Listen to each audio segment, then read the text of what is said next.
La biodynamie, je ne sais pas trop comment on y arrive en fait. Moi, mon expérience personnelle, c'est que la biodynamie, c'est une lecture, une rencontre, et puis tout d'un coup des choses qui t'interpellent. C'est-à-dire, tout d'un coup, tu entends quelque chose, tu te dis ah oui, ça sonne à mes oreilles différemment. Et j'ai envie de creuser par là, quoi. Et puis j'ai envie de rencontrer les gens. Où il est mon millésime 2014 aujourd'hui? Les raisins, ils sont comme ça, là, c'est nul. Bon, et ça, 94% de cette matière qui va être mon raisin, c'est de la photosynthèse. C'est-à-dire qu'aujourd'hui, c'est où? Dans les étoiles, dans le soleil, je sais pas où, mais c'est pas encore concrètement sur Terre.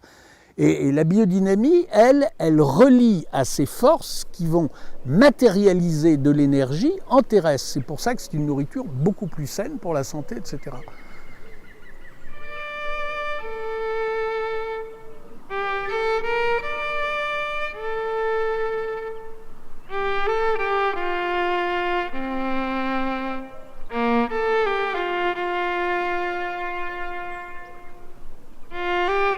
La biodynamie, c'est une autre manière de regarder les choses. Ça veut dire qu'on voit la plante dans son environnement par rapport à la lune, au soleil, aux astres, à la manière dont elle est positionnée sur Terre, la manière dont elle réagit par rapport à tout ça. Donc c'est vraiment un regard sur la plante qui est différent. C'est une sorte de prise de conscience au fur et à mesure qu'on peut un peu plus établir de partenariat avec les végétaux et les animaux. En étant en biodynamie, on peut aller un tout petit peu plus loin. Souvent en conventionnel et donc même souvent en bio, on a un problème, par exemple les insectes, ça c'est le coup classique. On a un insecte, tout de suite on cherche dans la panoplie pour celui qui est en conventionnel, quel est l'insecticide qui va supprimer mes insectes. Celui qui est en bio un petit peu étroit, il va chercher aussi parce qu'il existe des insecticides bio pour régler son problème. Et en biodynamie, on va se dire pourquoi j'ai des insectes.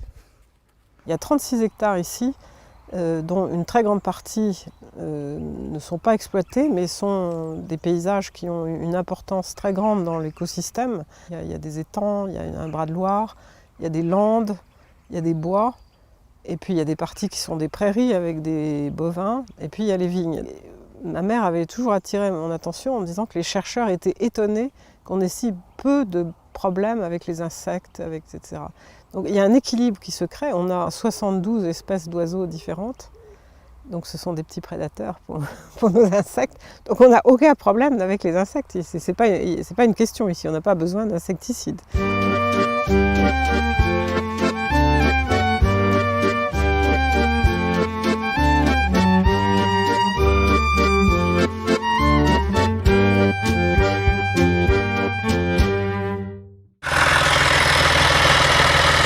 Tout ce qui peut exister en termes de déséquilibre dans le vin viennent au départ du sol et puis de la compréhension de son travail de la vigne. Puis après, il apparaît encore un deuxième élément, c'est qu'on essaye d'aller un peu plus loin. Et aller un peu plus loin, on s'aperçoit qu'on peut intervenir, notamment par rapport à certaines préparations biodynamiques. On essaye de relier la vigne, qui a ses racines dans le sol, à tout ce qui vient d'en haut, c'est-à-dire l'aspect cosmique. Et pour ça, on a une petite panoplie de préparations très spécifiques. Il y en a une qui consiste à mettre de la bouse de vache dans une corne de vache, de l'enterrer pendant 6 mois.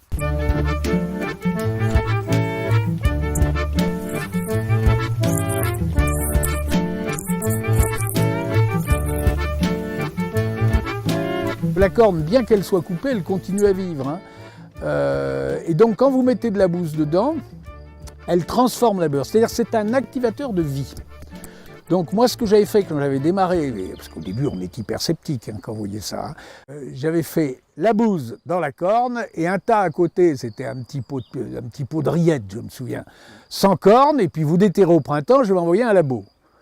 Et le labo, il m'avait trouvé dans la bouse qui sortait de la corne, je crois 70 fois plus de vie microbiologique que celle qui était dans le pot de terre.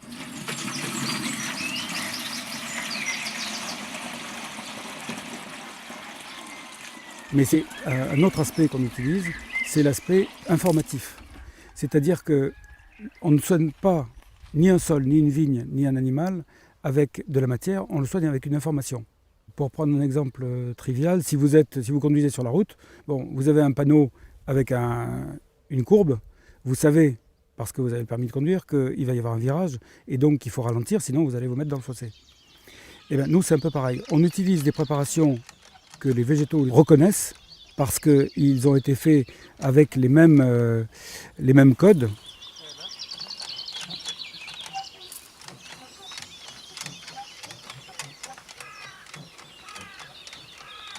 Donc il y a ce qu'on appelle la 500, qui est de la bouse de vache, donc ça c'est la préparation animale. Il y a la silice, qui est donc minérale, et puis il y a les préparations végétales.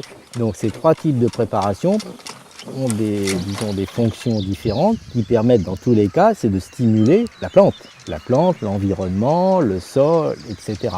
Alors au début on en a parlé en rigolant, en disant c'est les 68 arts. Maintenant on comprend parfaitement bien qu'elle est différente de la biologie. La biologie est respectable, mais je veux dire la biologie dit à la nature fais ton boulot.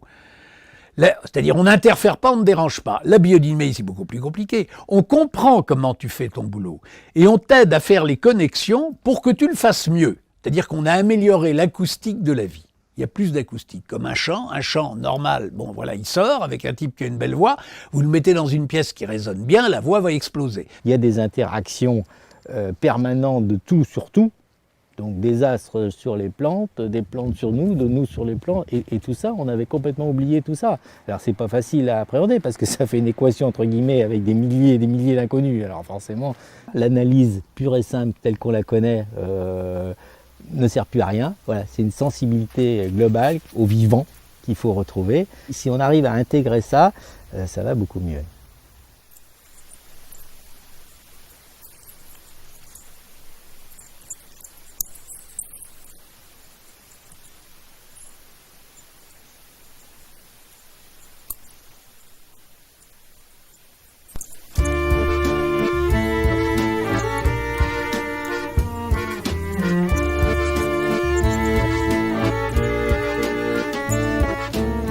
Je ne suis pas ingénieur agronome. Par contre, j'ai la chance d'avoir un certain instinct. Et curieusement, c'est ça. En fait, il faut retrouver cet instinct de la nature. J'écoute la nature, j'écoute mes vignes, j'écoute aussi mon ressenti, j'écoute comment moi je me sens dans les endroits où je suis amené à travailler. Et en fonction de ça, j'analyse et j'essaye d'opérer de la meilleure manière, quoi. Voilà. On est tout le temps à écouter les oiseaux, les bruits de ce qui se passe autour. Il y a toujours des bruits, des choses, des lièvres qui déboulent, des chevreuils quelquefois le matin qui passent dans les vignes. Il y a des moments qui sont où il faut être relié, encore une fois. J'emploie beaucoup ce mot, mais de se sentir en lien avec le travail qu'on fait. L'humain, dans la biodynamie, ça fait partie d'un ensemble. Le terroir, c'est quoi? C'est pas non seulement le sol, le climat, la vigne, le cépage, etc. Mais aussi c'est l'homme qui travaille dessus. L'homme, la femme qui travaille dessus. Voilà, donc l'humain fait partie intégrante de tout cet ensemble-là. On communique avec sa terre, on communique avec sa vigne. Voilà, il y a vraiment une vraie communication. On parle à nos vignes inconsciemment. On pourra mettre 100 vignerons dans la même parcelle, personne ne la ressentira de la même manière. Personne n'y fera jamais le même vin. Ça devrait faire réfléchir, quoi. Ça, à mon avis, ça devrait faire réfléchir. C'est-à-dire qu'il y a de la subjectivité là-dedans. Et la subjectivité, c'est quelque chose sur lequel on peut s'appuyer. La subjectivité, c'est important.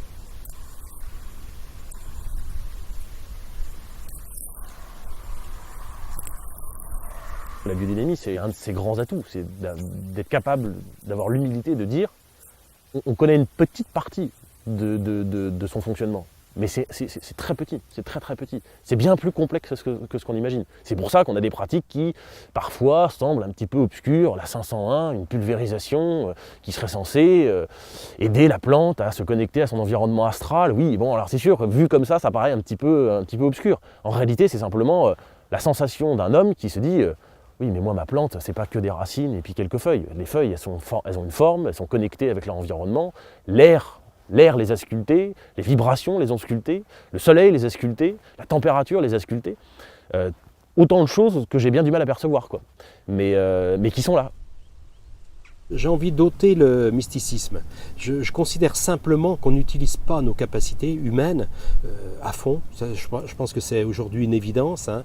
C'est-à-dire que l'humain du XVIe siècle ou du XVIIe siècle utilisait des qualités qu'il ignore aujourd'hui ou qu'il mésestime aujourd'hui. Et je pense que la biodynamie en fait partie. Donc, devant toutes les formulations, devant toutes les préparations, en l'absence d'explications scientifiques, je ne me permets pas d'être sceptique, je suis simplement pragmatique, très simplement. il faut le vivre tel que c'est. Le lien que fait la corne avec le cosmos, bon, c'est ça en fait qui fait rire les gens. Alors moi, ce que je dis aux gens, c'est que quand on boit dans un verre en plastique ou quand on boit dans un verre en verre, eh ben, ça n'a pas le même goût, c'est évident.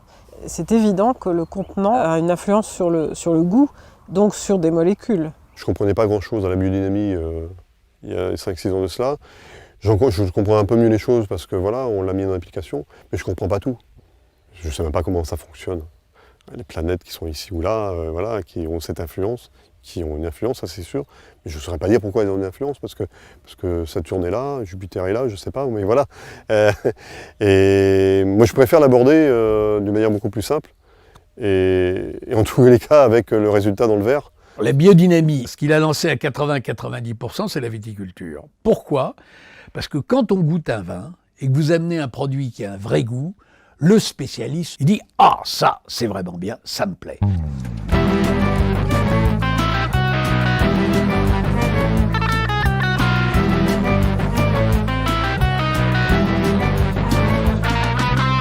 I don't know if I understand biodynamie completely, I don't know who does.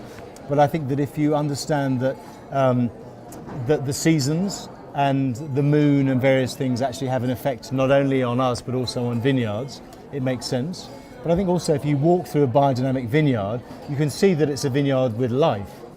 And a vineyard with life that's alive, that isn't killed with chemicals, is a healthy vineyard. And healthy vineyards produce better wines. I think it's no coincidence that a lot of the best winemakers are also biodynamic because they see a connection between the two, between expressing their land and using biodynamics to do it. I think there's something about biodynamics which seems to make really good wines. L'importance de la qualité des vins a beaucoup contribué au développement. Un exemple, les vins de Marcangeli, par exemple, dans les années 90, se sont révélés à un moment donné supérieurs et puis sont devenus un peu un exemple. C'était des vins qui étaient des références et qui étaient vraiment des vins qui décalaient. Franchement, vous pouvez mettre tous les vins sur une table, je peux vous dire immédiatement ceux qui sont en biodynamie. Il y a une finesse et une délicatesse dans les vins en biodynamie qu'on ne trouve pas dans les autres. Il y a toujours quelque chose de plus. Même si nos vins étaient reconnus avant qu'on soit en bio, mais ils sont encore davantage reconnus aujourd'hui. Donc voilà, on sait qu'on est sur le bon chemin. Voilà, parce que on peut parler que du vin, voilà, du plaisir de travailler dans la vigne, tout ça effectivement c'est important, la passion et tout, etc. Mais on a aussi une raison économique aussi. Hein.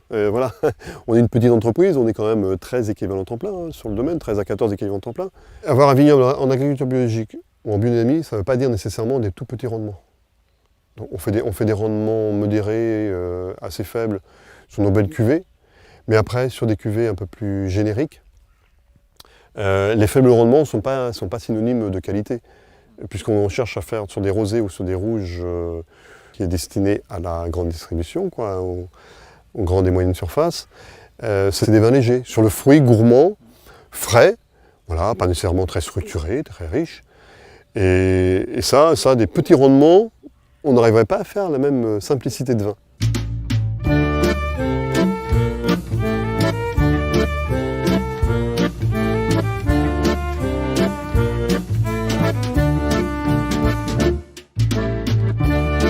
Mon père, quand il m'a vu arriver, et donc je lui ai fait mettre les charrues dans le hangar et donc a acheté des appareils pour désherber.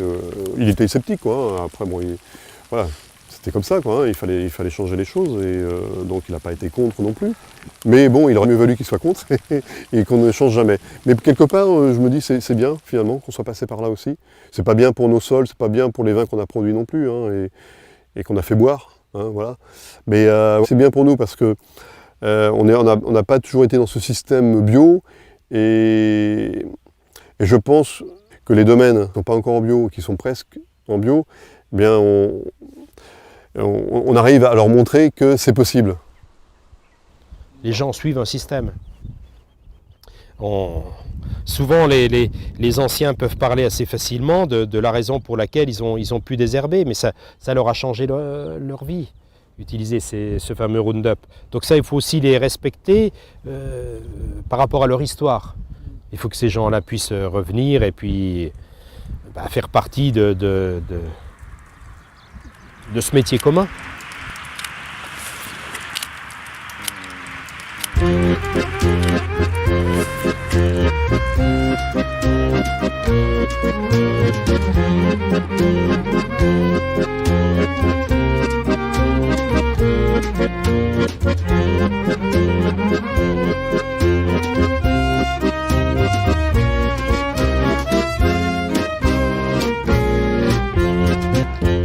Faire un vin, je dirais, c'est permettre à une vigne de s'exprimer.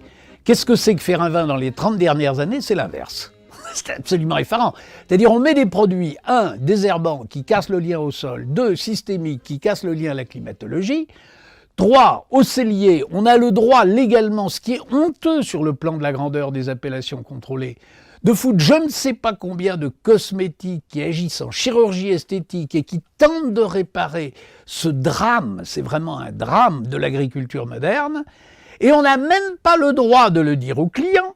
Et quand un type fait revivre son AOC et que son goût est un peu différent du goût stéréotypé qu'on a eu le culot d'imposer comme goût d'AOC, il est obligé de vendre son vin en vin de table.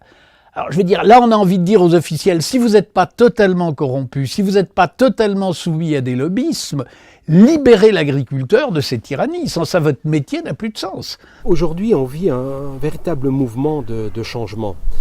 Il y a 30 ans, il n'y avait quasiment pas de cavistes où on était caviste et on vendait des étiquettes. Aujourd'hui, il y a des cavistes qui vendent des vins et des vins qui leur plaisent. En conséquence, ils sont capables d'expliquer aux clients en quoi ces vins leur plaisent et pourquoi.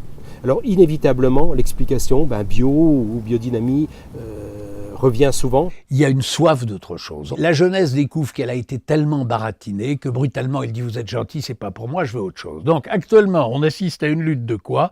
Des intérêts économiques, des intérêts financiers, par rapport, je dirais, à l'intérêt de l'homme. À moi, ma première motivation, c'est de laisser à mes successeurs, qu'ils soient mes enfants ou des étrangers, peu importe, un terrain propre.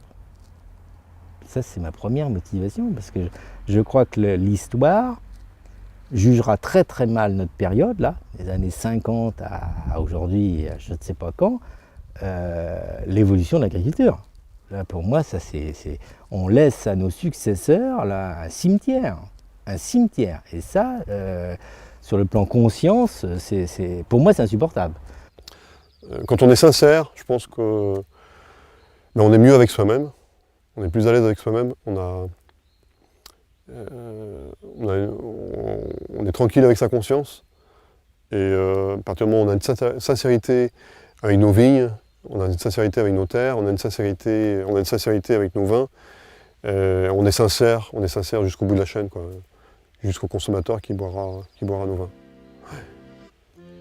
Ce que j'aimerais voir avant de mourir, c'est que ma génération et celles qui viennent ensuite et qui commencent à s'installer un peu dans ce métier, on fait basculer les choses. Voilà, c'est en train d'arriver maintenant. On a quadruplé les surfaces en bio depuis 4 ans, mais il faut que ça aille jusqu'au bout.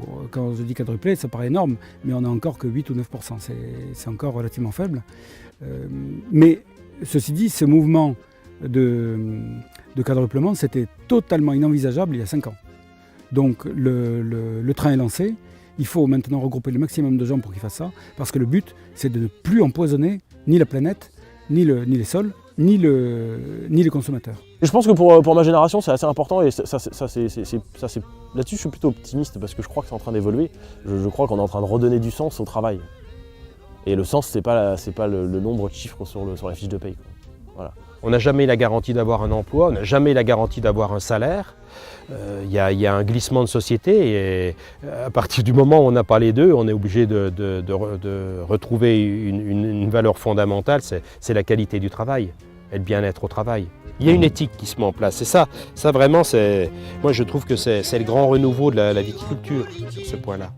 C'est ainsi que la terre s'exprime, si vous n'êtes pas tous corrompus, écoutez le peuple qui trime, on s'est battu toute notre vie, sois sûr qu'on ira jusqu'au bout, pour redonner